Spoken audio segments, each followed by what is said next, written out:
Good afternoon, class. I'm Engineer Victor Wusu.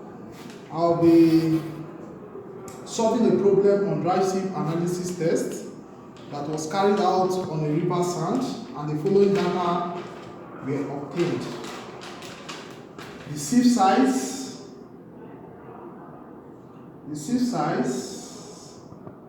normally in millimeter, and the weight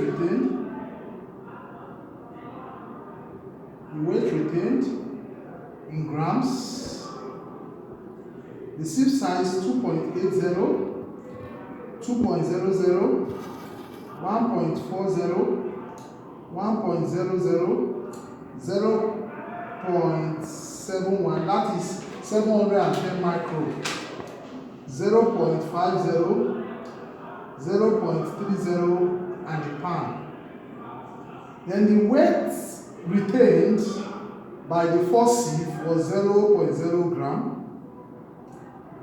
For the second sieve, 3.5, 760, 98.0, 80.0, then 50.0, then 34.0, and 12 for the pan. So the percentage, the next column, we have to calculate the percentage weight retained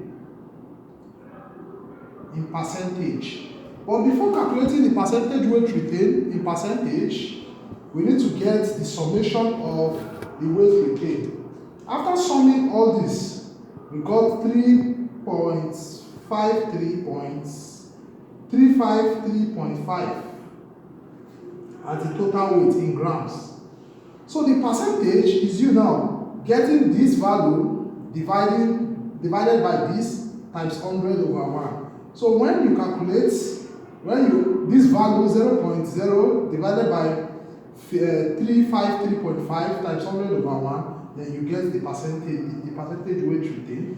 Subsequently, for the other values, 3.5 divided by this times 100, you get the percentage weight retained. So after calculating, we got 0.0, 0.99, 1.50, 27.72, 22.63, 14.14, 9.62, and 3.39 in percentage, please. In percentage. Then the next column is the percentage cumulative retained.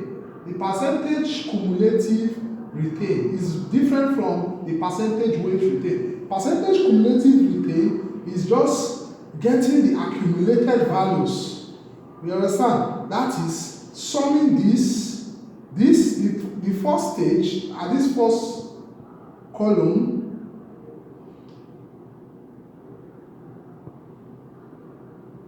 At this first column, the percentage weight retained for this is 0.00. So getting the next column is just adding the 0 to this value. Then we get 0.99. Then add this value to this. We have what? 22.49. And repeatedly, we get 50.21. Then this value to this, we got 78.84. Then this value to this, we have 86.98. Then this value, we have 96.60. Then add this to this, we have what? 99.99. That's approximately 100%. So you must expect 100% from this column.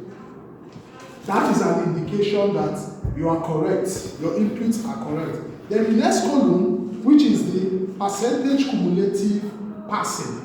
The percentage cumulative passing, please, is different from this. So percentage cumulative passing is just you deducting this value from 100%. So deducting the value from 100%, you have 100 here. This we have 99.01, and this 77.51, then this 49.79, then this 27.16, then this 13.02, this 3.4, and this 0. So you must expect 0. It's an indication that your inputs are correct. So after imputing this, a graph, we are asked to plot a particle size distribution graph. So a particle size distribution graph is just you plotting this on the ordinate axis, that is the y-axis. The ordinate axis, that is the vertical axis. This is the ordinate axis, and this sieve size on the abscissa axis. The sieve size on the abscissa, or at the percentage relative passing on the ordinate. We can use a semi-log graph to plot, or this graph. This is a linear scale graph. A semi-log graph can be used to plot a particle size distribution. So the next is a particle size distribution curve. So a particle size distribution curve, that is psdc, that is particle size distribution curve. So I want to plot a particle size distribution curve. I said we can use a linear scale,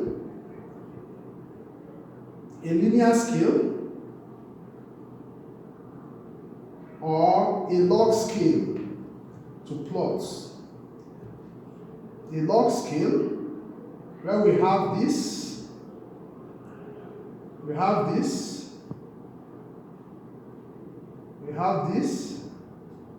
So this is a log scale.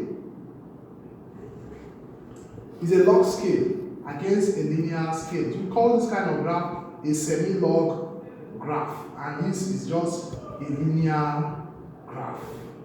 So I will advise to use this, a linear scale graph. That is this, something like this, that has what? An equal size box. So I advise to use a semi-log graph. So plotting the percentage passing on the vertical axis and the sieve size, this is the sieve size,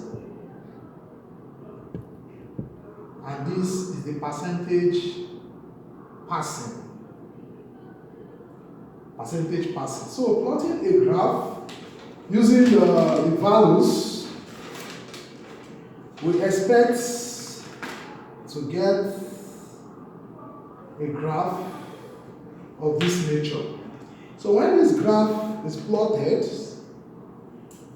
then we can calculate the coefficients of uniformity and the coefficients of curvature.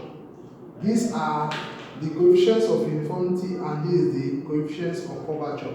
The coefficients of uniformity is equal to d60 over d10, while the coefficients of curvature is equal to d30 squared over d10 d60.